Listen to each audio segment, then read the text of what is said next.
ఎస్ఎండిసి ప్రేక్షకులకు నమస్కారం. నేటి వార్తలకు స్వాగతం. మంచిర్యాల జిల్లా కేంద్రంలో ఈ నెల 21, 22వ తేదీలలో సిపిఐ జిల్లా మహాసభలు జరగనున్నట్లు సిపిఐ రాష్ట్ర కార్యదర్శి వర్గ సభ్యుడు కలవేన శంకర్ తెలిపారు. మంగళవారం ఏర్పాటు చేసిన మీడియా సమావేశంలో శంకర్ మాట్లాడుతూ 21న పురవీధుల గుండా ప్రదర్శన, 22న ప్రతినిధుల సభ ఉంటుందన్నారు. ఈ సభలకు సిపిఐ రాష్ట్ర కార్యదర్శి ఎమ్మెల్యే కూనమనేని సాంబశివరావు, జాతీయ కార్యవర్గ సభ్యుడు చాడ వెంకటరెడ్డి ముఖ్య అతిథులుగా హాజరు కానున్నట్లు వెల్లడించారు. ఛత్తీస్గఢ్ అడవుల్లో జరుగుతున్న మరణ హోమంను ఖండించారు. ప్రభుత్వం మావోయిస్టులతో చర్చలు జరిపి ప్రాణ నష్టాన్ని నివారించాలని కోరారు. ఈ సమావేశంలో జిల్లా కార్యదర్శి రామడుగు లక్ష్మణ్, మేకల దాసు, వీరభద్రరావు, కలందర్ ఖాన్ తదితరులు పాల్గొన్నారు.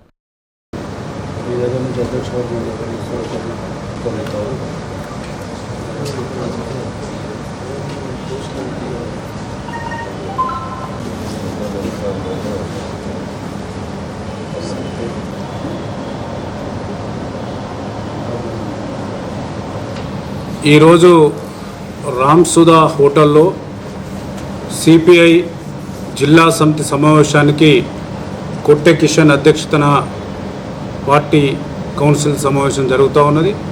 మన జిల్లా కార్యదర్శి గారు ఈ జిల్లాలో ఉన్నటువంటి అన్ని మండలాల మున్సిపాలిటీలకు సంబంధించినటువంటి సభ్యత్వాలు, ప్రజా సంఘాల నిర్మాణం విషయమై వివరించి ఉన్నారు. అయితే కమ్యూనిస్టు పార్టీ 3 సంవత్సరాలకు ఒకసారి అంతరంగికంగా ప్రజాస్వామ్యయుతంగా మహాసభలు నిర్వహించుకోవడం జరుగుతుంది. ఇవాళ జాతీయ మహాసభలు కానీ, రాష్ట్ర మహాసభలు కానీ, జిల్లా మహాసభలు కానీ షెడ్యూల్ రిలీజ్ అయింది. అందులో భాగంగానే మన మంచిర్యాల జిల్లాకు సంబంధించినటువంటి సిపిఐ మహాసభలు ఈ నెల 21వ తారీఖు రోజు నుంచి 22వ తారీఖు వరకు జరుగుతుంది. మొదటి రోజు హైబీ చౌరస్తా నుంచి భారీ ప్రదర్శన ప్రారంభమవుతుంది. ఈ ప్రదర్శనలో మా సిపిఐ రాష్ట్ర సమితి సభ్యులు, కార్యదర్శి ఎమ్మెల్యే కమ్రేడ్ కొత్తగూడెం కూనమనేని సాంబశివరావు గారు, వారితో పాటు జాతీయ కార్యవర్గ సభ్యులు ఎక్స్ ఎమ్మెల్యే చాడ వెంకరెడ్డి గారు, అట్లాగే సిపిఐ రాష్ట్ర కార్యవర్గ సభ్యులు, ఇందాక జిల్లా కార్యదర్శి గారు చెప్పినట్టుగా వాసిరెడ్డి సీతారామయ్య గారు, ఈ జిల్లాకు సంబంధించినటువంటి రాష్ట్ర సమితి సభ్యులు, జిల్లా కార్యదర్శి, ప్రజా సంఘాల నాయకులు అందరూ కూడా పాల్గొని ఆ ప్రదర్శనను విజయవంతం చేసి బాయ్స్ హై స్కూల్లో జరిగేటువంటి సభను విజయవంతం చేయాలని చెప్పి ప్రజలకు విజ్ఞప్తి చేస్తూ ఉన్నాం. అదేవిధంగా ఈ మహాసభల సందర్భంగా ఈరోజు ఆహ్వాన సంఘ కమిటీని వేసుకోవడం జరిగింది. ఈ ఆహ్వాన సంఘ కమిటీకి చీఫ్ ప్యాట్రన్గా సిపిఐ రాష్ట్ర కార్యదర్శి వర్గ సభ్యులుగా దీన్ని నిర్వహించడం జరుగుతూ ఉన్నది. అట్లాగే ప్యాట్రన్గా రాష్ట్ర సమితి సభ్యులు, ఈ జిల్లాలో ఉన్నటువంటి రాష్ట్ర సమితి సభ్యులందరూ కూడా ప్యాట్రన్స్గా ఉంటారు. అట్లాగే ఈ మహాసభకు అధ్యక్షులుగా కామ్రేడ్ కలీందర్ అలీ ఖాన్ అధ్యక్షత వహిస్తారు. అంటే సభ మొత్తం కూడా తన ఆధ్వర్యంలో అధ్యక్షునిగా నిర్వహణ జరగాల్సినటువంటి అవసరం ఉన్నది. అదేవిధంగా general secretary comrade Ramadugu Lakshman కార్యదర్శిగా నియమితులైనరు. అదేవిధంగా కోశాధికారిగా మిర్యాల రాజేశ్వరరావు గారు, వీరితో పాటు 31 మందితోని ఇవాళ ఆహ్వాన సంఘాన్ని వేసుకోవడం అనేటువంటి జరిగింది. ఈ మహాసభలు చాలా ప్రాధాన్యతతో ఉన్నటువంటి మహాసభలు.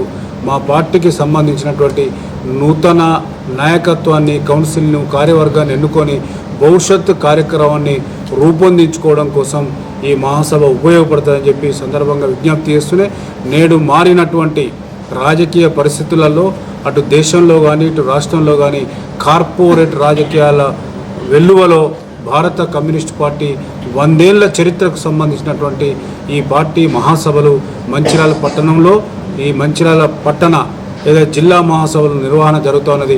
ఈ మహాసభలకు పట్టణ ప్రజలందరూ కూడా ఆర్థికంగా తోడ్పాటును అందించి మహాసభల విజయవంతంలో కీలకమైనటువంటి పాత్ర పార్టీ శ్రేణులు, ప్రజా సంఘాల నాయకులు, అట్లాగే ప్రజలు కూడా దీంట్లో పాల్గొని విజయవంతానికి తోడ్పాటును అందిస్తారని చెప్పి ఆశిస్తా ఉన్నాం.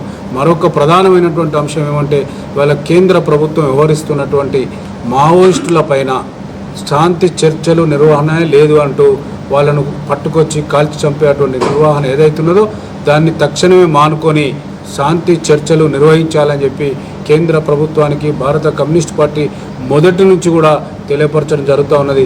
ఆ వైపున కేంద్ర ప్రభుత్వం ఆలోచన చేయాల్సిందిగా విజ్ఞప్తి చేస్తాను. అదేవిధంగా ఈ రాష్ట్ర ప్రభుత్వం కూడా ఆనాడు తెలంగాణ ఆశయాల కోసం ఆకాంక్షల కోసం ఏర్పడినటువంటి ప్రభుత్వం ప్రజల యొక్క విశ్వాసాన్ని కోల్పోయి రాజ్యాధికారాన్ని కూడా కోల్పోయింది. ఇవాళ కాంగ్రెస్ పార్టీ అధికారంలోకి వచ్చి ఇలా 18-19 నెలలు అవుతా ఉన్నది. ప్రజల యొక్క ఆశలు ఆకాంక్షలు నీరుగార్చకుండా వాళ్ళు ఇచ్చినటువంటి వాగ్దానాల వైపు ఈ ప్రభుత్వం నడవాలి అని చెప్పి ఆశిస్తూ సెలవిస్తుంది. సింగరేణిలో పనిచేస్తున్న కార్మికులు రక్షణతో కూడిన ఉత్పత్తి సాధించాలని మందమరి ఏరియా జీఎం దేవేందర్ అన్నారు. ఏరియాలోని సిహెచ్పిలో మంగళవారం నిర్వహించిన సేఫ్టీ అవేర్నెస్ కార్యక్రమంలో భాగంగా ముఖ్య అతిథిగా విచ్చేసి మాట్లాడారు. కార్మికులు వాహనాలపై విధులకు హాజరవుతున్న సమయంలో తప్పనిసరిగా హెల్మెట్ ధరించాలని సూచించారు. అలాగే పని స్థలంలో ఏర్పాటు చేసిన రక్షణ పరికరాలను వినియోగించుకోవాలని కోరారు. అంతేకాకుండా ప్రతి కార్మికుడు ఆరోగ్యంపై ప్రత్యేక దృష్టి పెట్టాలని, యాజమాన్యం సూచించిన రక్షణ నియమాలను తప్పనిసరిగా పాటించాలని తెలిపారు. ఈ కార్యక్రమంలో DGM Bibisha, Bellampalli area regional safety GM Raghukumar, AGM Ravinder, AITUC union central secretary Akbar Ali, vice president Lingaiah, pit secretary Hariramakrishna, engineer Zakir Hussain, కార్మికులు తదితరులు పాల్గొన్నారు. మెలగాల్సిన అవసరం ఉంటుంది.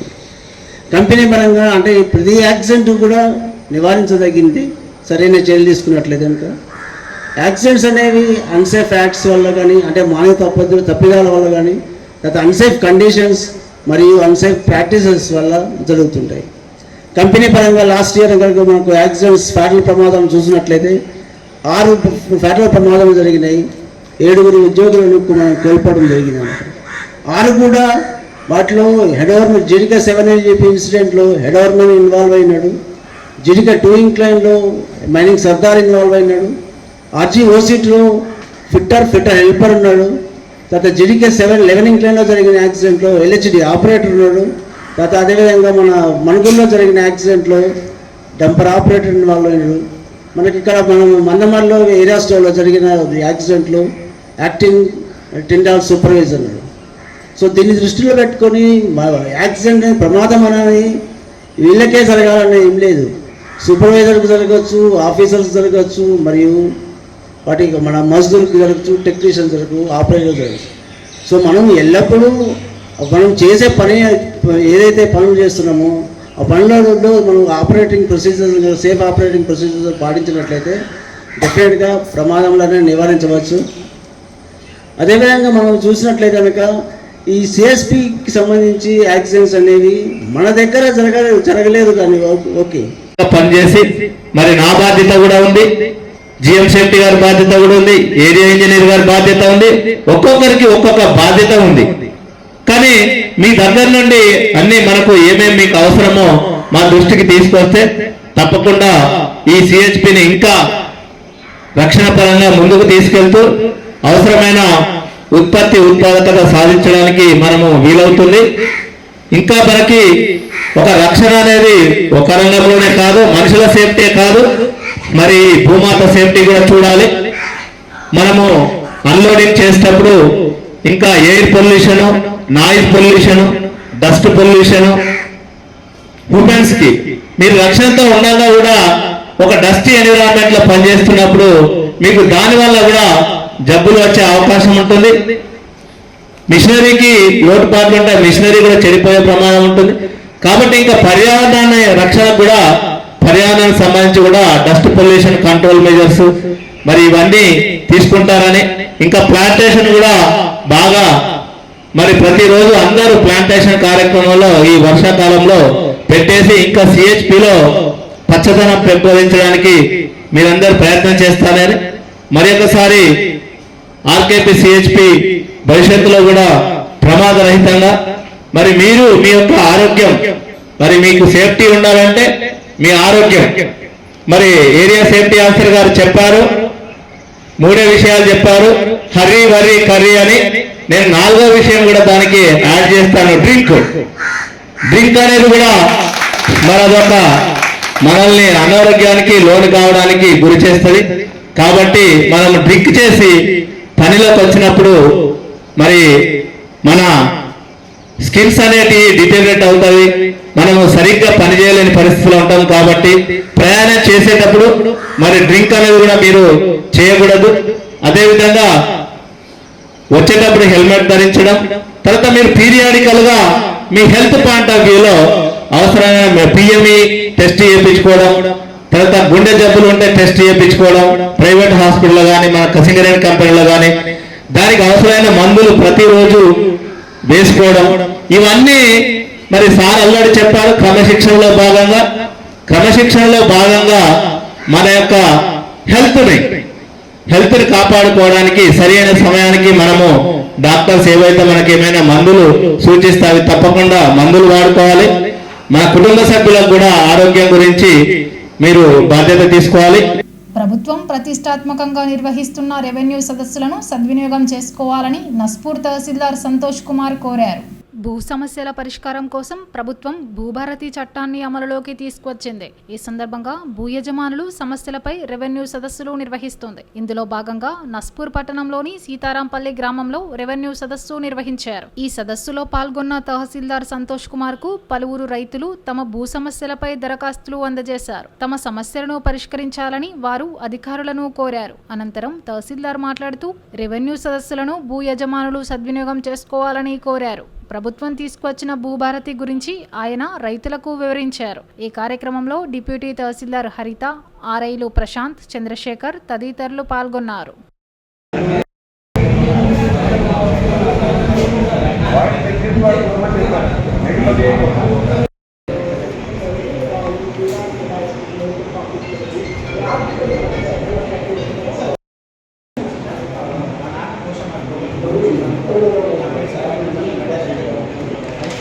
వ్యాప్తంగా భూభారతి రెవెన్యూ సదస్సులు నిర్వహిస్తున్నారు. దానిలో భాగంగా ఇప్పటి వరకు 3 గ్రామాల్లో రెవెన్యూ సదస్సులు పూర్తి చేశాం.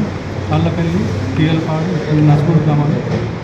ఈరోజు సీతారాంపల్లి గ్రామంలో రెవెన్యూ సదస్సు నిర్వహించడానికి ఇక్కడికి రైతు వేదికకు వచ్చినాము. మాకు ఇప్పటికీ నిన్నటి వరకు 74 అప్లికేషన్లు వచ్చినాయి. ఈరోజు సీతారాంపల్లి గ్రామంలో 5 అప్లికేషన్లు వచ్చినాయి. ఇవన్నీ అన్ని అప్లికేషన్లన్నీ అన్ని రకాలుగా అప్లికేషన్లు వస్తున్నాయి.